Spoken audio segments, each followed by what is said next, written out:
ocean creatures migrate. Some to wherever the winds and currents bring them. Others, quite deliberately, to where there is food and they can breed. And sometimes feed on other animals.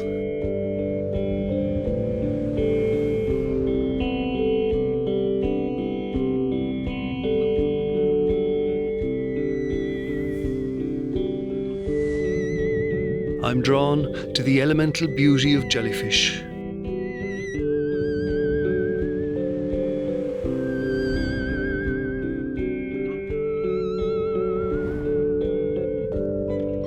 We're seeing increasing numbers of them in recent years, possibly due to a decline in predators who hunt them, like turtles.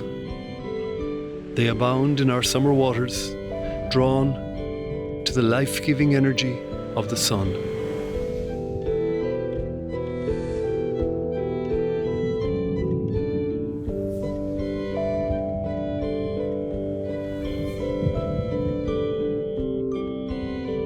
Barrel jellyfish are the largest in our waters.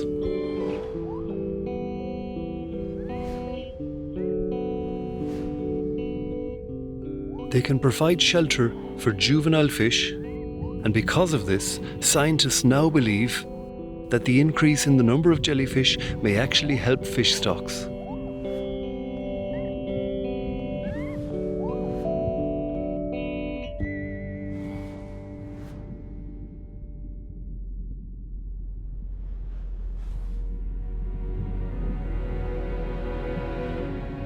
Jellyfish are inescapably drawn to the sun. Living for just a few months, they strive to reach maturity, chasing the bounty of the early summer plankton bloom.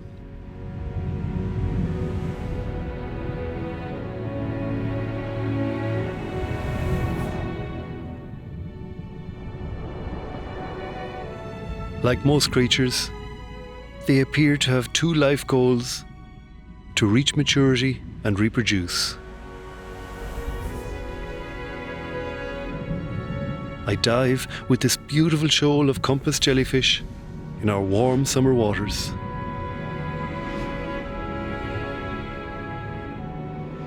They have come together to breed.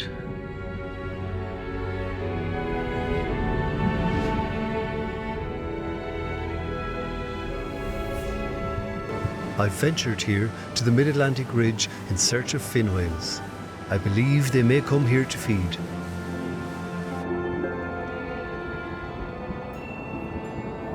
These underwater mountains are known as seamounts, and they can be hugely fertile areas. Because of their shape in the middle of the ocean, they cause nutrient-rich water to well up from the deep, creating oases of life in the open ocean.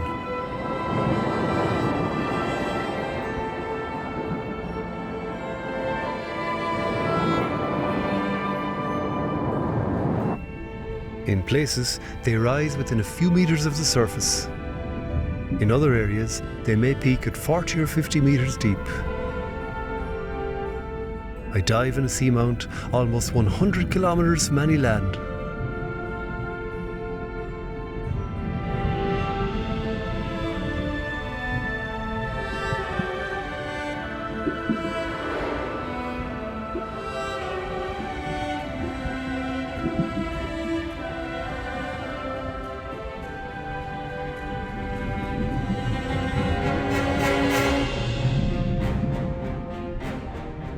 Shoals of barracuda gather here to feed on smaller fish, as do these triggerfish. They even try a bite of me.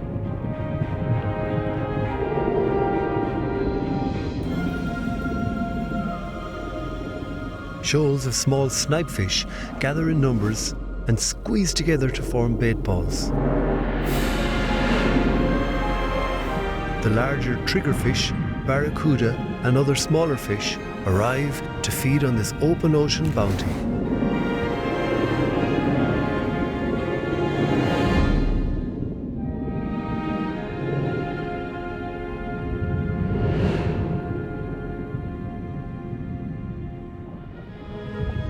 Blue sharks migrate here annually because they know there'll be fish.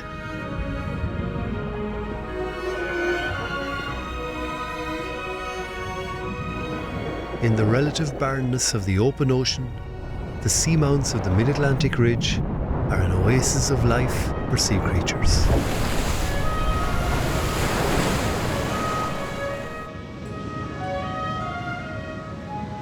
It's funny, the sea can be so much more stable at depth than it is at the surface.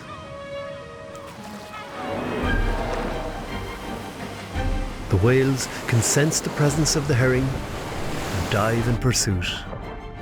Holding my breath, I dive to film the action. They're not easy to find in the darkness.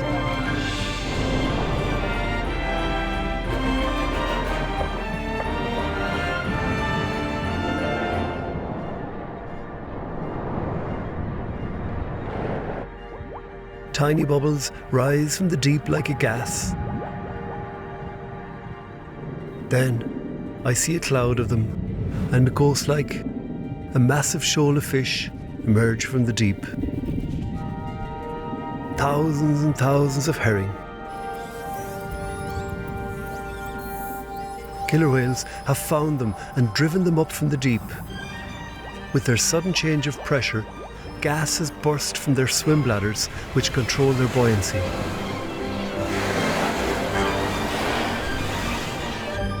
The whales work together to squeeze the fish into an even tighter ball.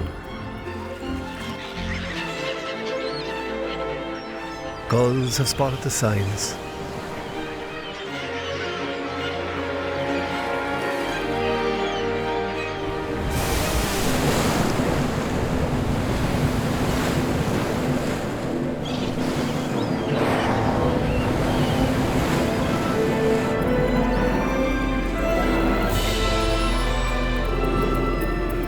The killer whales push the herring up, but the humpbacks will be there to profit from this.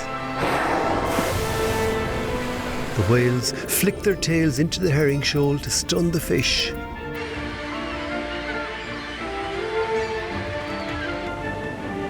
The animals briefly surface only to catch breath. Birds have learned to be in the right place.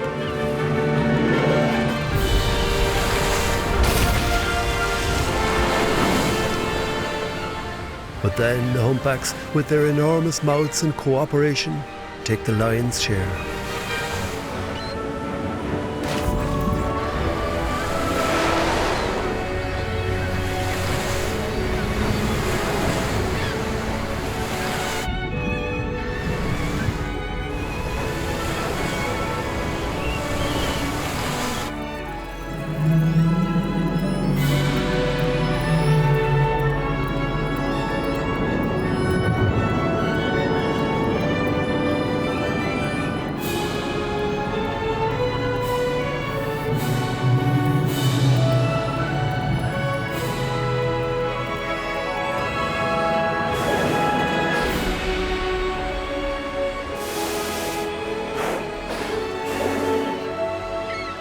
And after less than 30 minutes, it's all over and the animals leave to search for more herring shoals.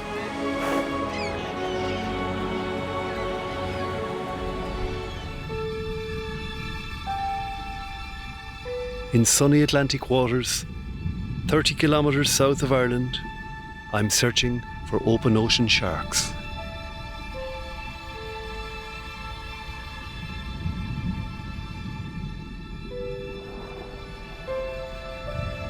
Sadly, most all of the 40 species of sharks in Irish waters are now in trouble.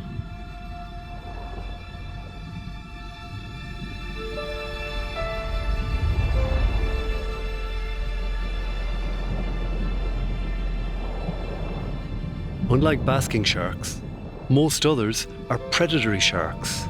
That is, they have teeth and strong jaws to eat fish. They're curious animals. Blue sharks are the most common predatory shark in Irish waters.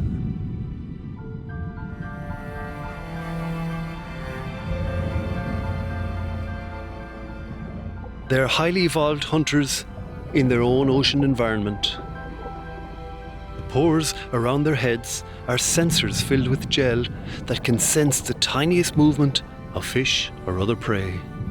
And humans are of no interest to these animals.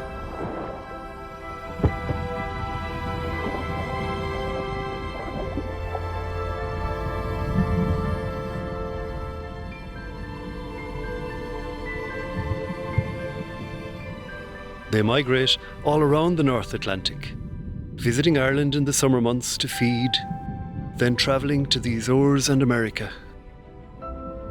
In the last decade, however, their numbers have dramatically fallen because of chronic overfishing.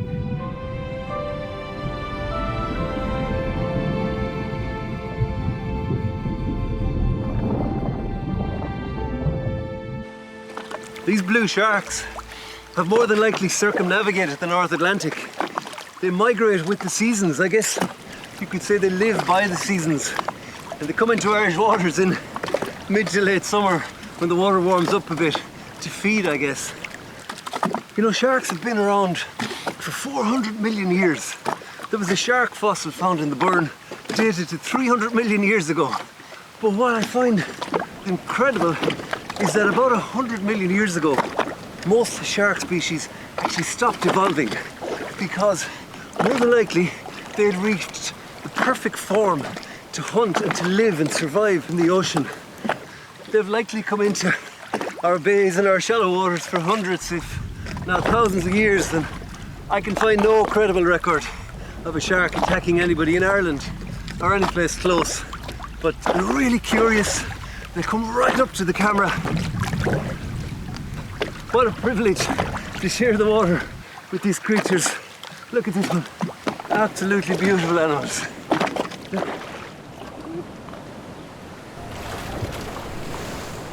On St. Brendan's voyage, the monks wrote of having arrived at a coagulated sea, a place where the water appeared oily and absolutely no wind.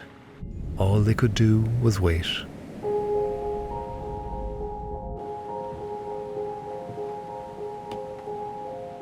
I go for a swim in clear blue water.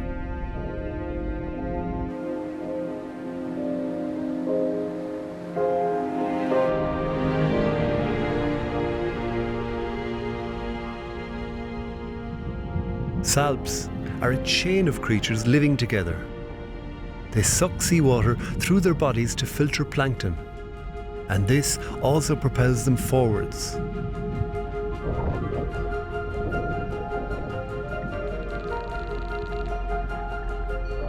A mother and very small calf. This doesn't feel like Ireland.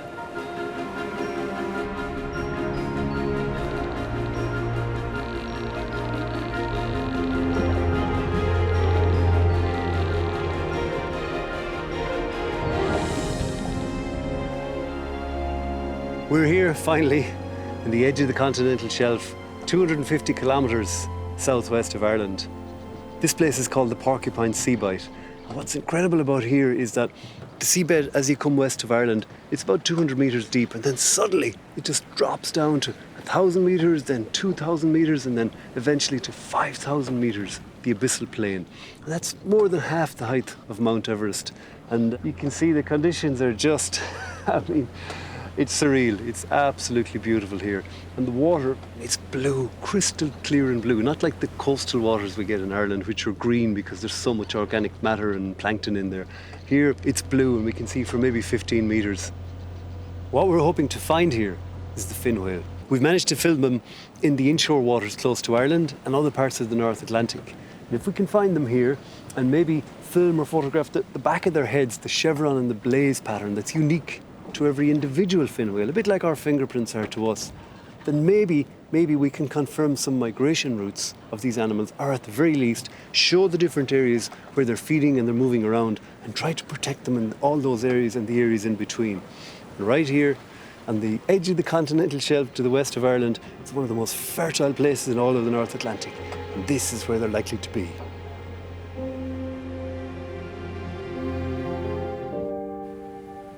For thousands of years, shoals of herring had gathered in the small bays of our North Atlantic coast. For several winters now, I've been trying unsuccessfully to find shoals of herring in our inshore waters. December is the key month when shoals would aggregate in these protected bays before spawning, and also when they were fished.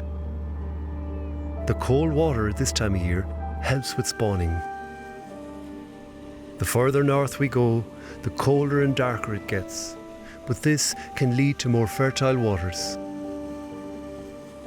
In the fishing port of Killybegs, County Donegal, I go to sea like many a man before in search of these herring shoals.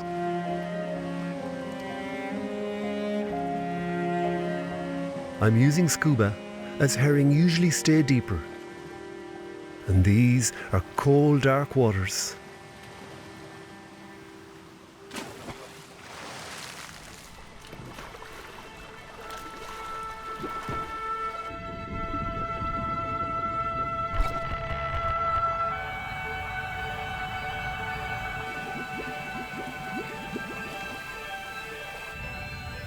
At 20 meters depth, it's more or less dark looking down. After a few days' effort, I sense movement and look towards the sun.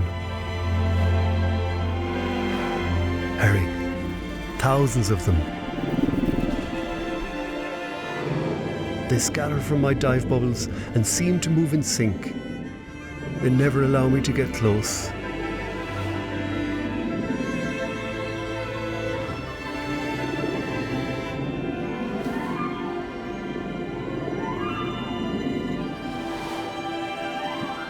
It's wonderful to find some herring after several winters of trying, but what a fabulous fish they are.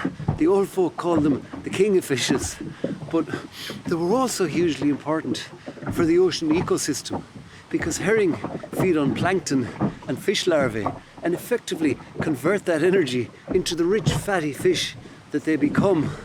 But I have to wonder what these bays looked like maybe 100 years ago when the herring shoals were reputed to be, 2 kilometers long, and what the wider ocean looked like at that time compared to now.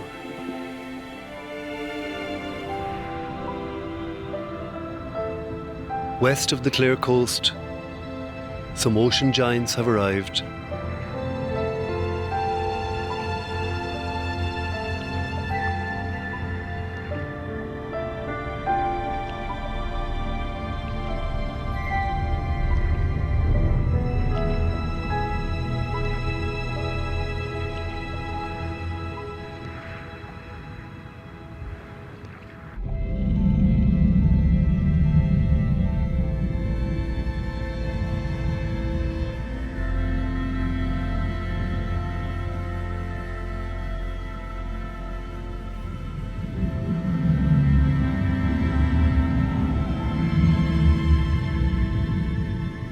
I wonder what St. Brendan and the early seafarers, in their open boats, would have made of these creatures.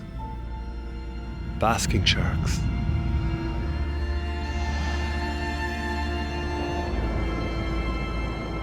I can only imagine how many sharks they would have encountered in the Atlantic waters 1,000 years ago. Did the sharks terrify them? Or did they perhaps spend time getting a sense of the animals and their quiet nature? We see basking sharks for maybe a week or two every year in sunlit spring waters when they arrive to feed on plankton, and then just sporadically over the summer. They then disappear in early autumn for another 8 months. Where do they go? We're really not sure. There are almost no winter sightings of basking sharks in our inshore waters. They appear to be gentle giants, but we really only see them when they're feeding on plankton at the water's surface,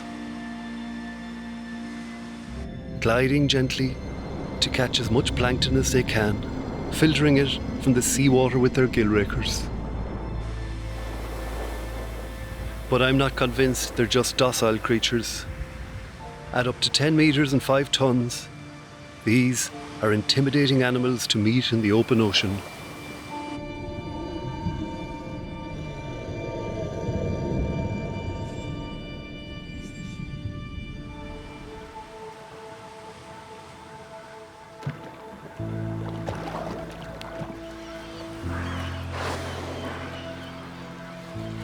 It's my chance to document these animals. It would be my first time in years of trying to film a fin whale underwater.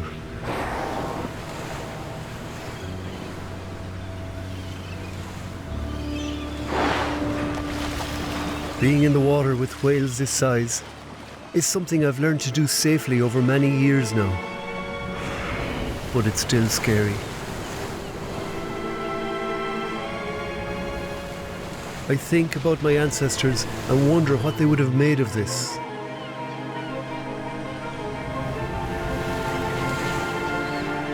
The fin whale swallows an enormous mouthful of sprat and dives, coming within a few short meters of me.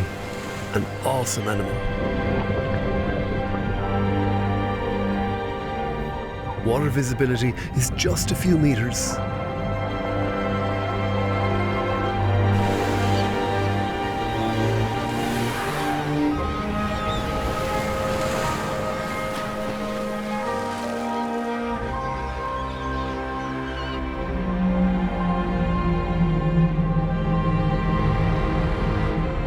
What an incredible moment. To my knowledge, it's the first time anyone has filmed a fin whale underwater in Ireland.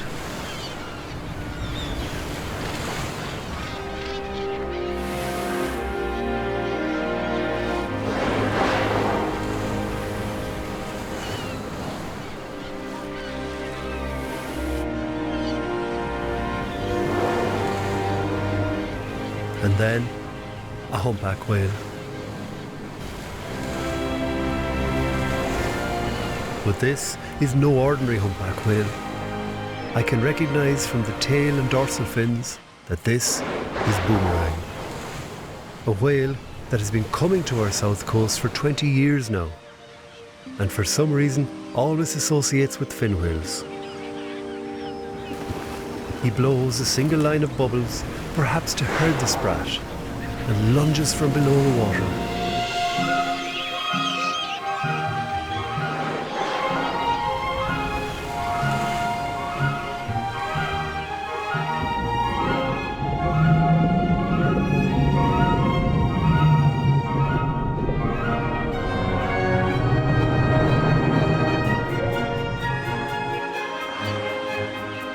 Humpback whales usually blow circles of bubbles to entrap fish, but this animal is just blowing a line. Perhaps he's competing with the fin whales.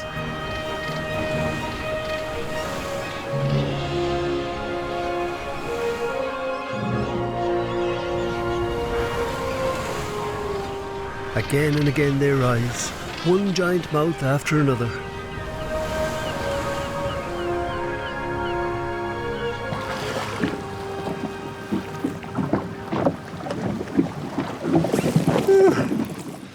Four fin whales feeding. Oh my god, they're 20 meters and up to 80 tons weight. That's 2 fully loaded articulated trucks or 16 elephants.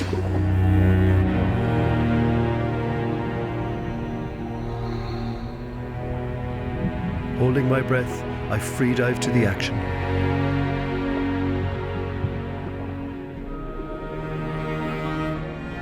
One whale swims under a shoal of sprat, which drives the fish up to the surface.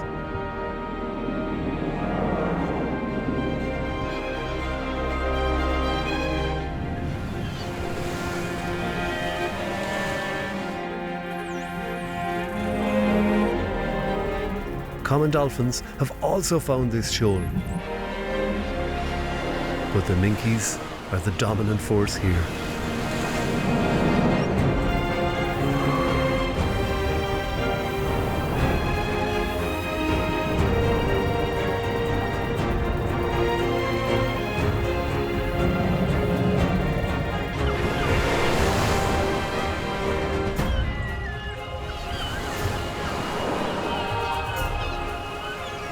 keep my distance so as not to interfere.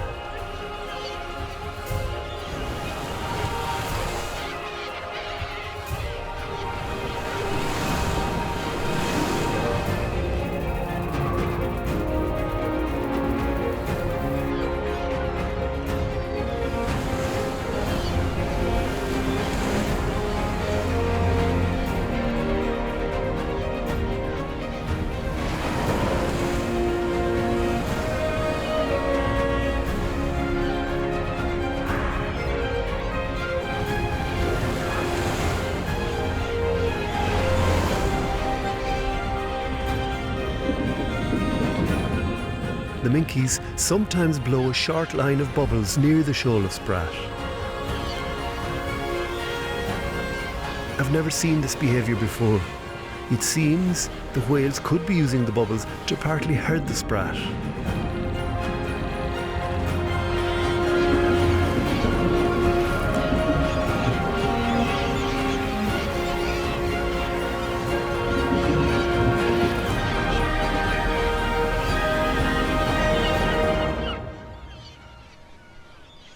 After half an hour, it's all over. The birds take off, perhaps searching for more shoals. Oh my God. You can actually smell the fertile areas in the ocean because phytoplankton give off a gas known as dimethyl sulfide, DMS, and seabirds have an incredible sense of smell. And I wonder if they use that to find the fertile areas in the ocean and the shoals of fish. Maybe even whales and other animals could follow concentrated flocks of seabirds feeding. There's so much that we don't know still. But when you think, a shoal of fish might be 20 metres wide in an area of the ocean, it could be tens of thousands of square kilometres. It's quite a feat for these animals to find them. So maybe the sense of smell is what's driving the whole thing. But what a wonderful scene. Thousands of seabirds, common dolphins, and more than a dozen minke whales, all feeding on shoals of sprat and sand eel, who themselves are here to feed on the plankton.